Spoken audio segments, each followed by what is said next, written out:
오리같이 되어서 절대 날 수 없었다는 이야기입니다. 우리가 본문의 말씀에 보면은 하나님의 사람이 바벨론에 살게 되었습니다.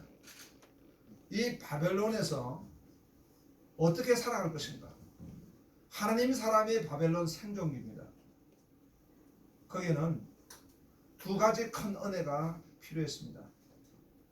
하나는 거절하는 은혜였습니다. 바벨론은 음녀의 문화입니다. 세속의 문화입니다. 마치 키에르케고르가 말했듯이 기러기가 오리하고 살다가 타락을 해서 날 수 없는 것 마찬가지로 바벨론에서 하나님의 사람들이 견딜 수가 없는 것입니다. 바벨론의 우상의 문화, 그 음란의 문화에 젖어서 하나님의 사람이지만 바벨론화 될 수밖에 없었던 것입니다. 그런데 오늘 우리가 보았던 이 하나님의 사람들은 그 바벨을 이기고 하나님의 사람으로 살았고 하나님의 사람으로 영광을 돌렸습니다. 어떻게 그렇게 했냐는 것입니다. 바로 거절하는 은혜였습니다. 다니엘은 뜻을 정하여서 왕의 진미에 참여하는 것을 거절했습니다. 우리가 하나님의 사람의 은혜는 아닌 것은 아닌 것입니다.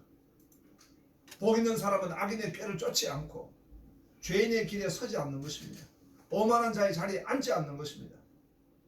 하나님의 사람은 하나님의 이 거역한 자리에는 있지 말아야 하는 것입니다. 그래서 먼저 구별된 자로 살아야 하는 것입니다. 거룩은 바로 구별된 자인 것입니다. 하나님은 언제 은혜를 보여주셨습니까? 그렇게 이 거절하는 은혜로 뜻을 정하여 왕의 진미에 참여하지 아니했을 때 하나님이 그 다니엘과 세 친구에게 은혜를 보여주셨습니다. 두 번째로는 순종하는 은혜인 것입니다. 하나님이 은혜를 보여주시니까 그들 마음속에 순종할 마음이 있게 된 것입니다. 그 순종하는 마음에 하나님은 학문을 주셨다 했습니다. 지혜는 바로 하나님을 아는 것입니다.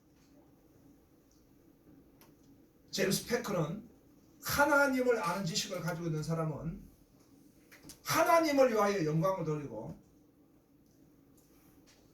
하나님을 대적하는 것과 싸울 때 용감하다고 그랬습니다. 그리고 하나님 안에서 만족한다 했습니다. 하나님을 아는 지식을 가진 사람의 그런 능력인 것입니다. 그래서 바로 하나님은 그들에게 학문과 이 지식과 지혜를 주셨습니다. 그리고 오늘 설교의 제목입니다. 바로 하나님은 서적을 깨닫게 해주셨다라고 말씀하고 있습니다. 서적을 아무리 보아도 그 말은 이 지나가는 그런 구경꾼의 대상이 되기가 십상입니다. 그 작가의 의도와 뜻, 그리고 특히 신앙서적은 하나님이 그에게 부으셨던 영감을 가지고 기술한 내용에 대해서 조명이 되지 않는 것입니다. 하나님이 지혜와 계시의 영을 주셔야 하나님을 알 수 있게 되는 것입니다.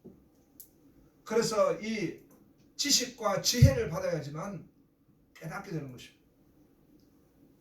주님의 이 시에 비유에서도 길가에 뿌린 씨, 가시떨기에 뿌린 씨, 돌짝밭에 뿌린 씨는 절대 자랄 수가 없는 것입니다.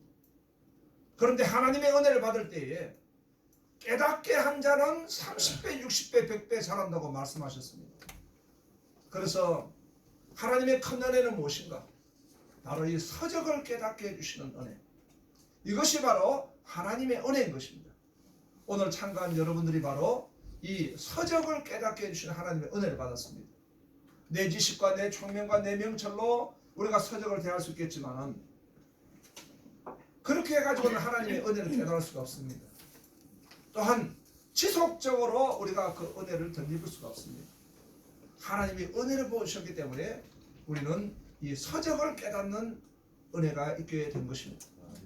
그러할 때에 이 다니엘과 세 친구들은 그들은 바로 하나님 주신 비전을 보게 되었고 하나님 주신 환상을 보게 되었고 그리고 칼빈이 말한 같이 선한 의지를 가져서 이 불의한 것을 타협하지 않고 하나님께 영광을 돌릴 수 있는 능력을 가지게 된 것입니다.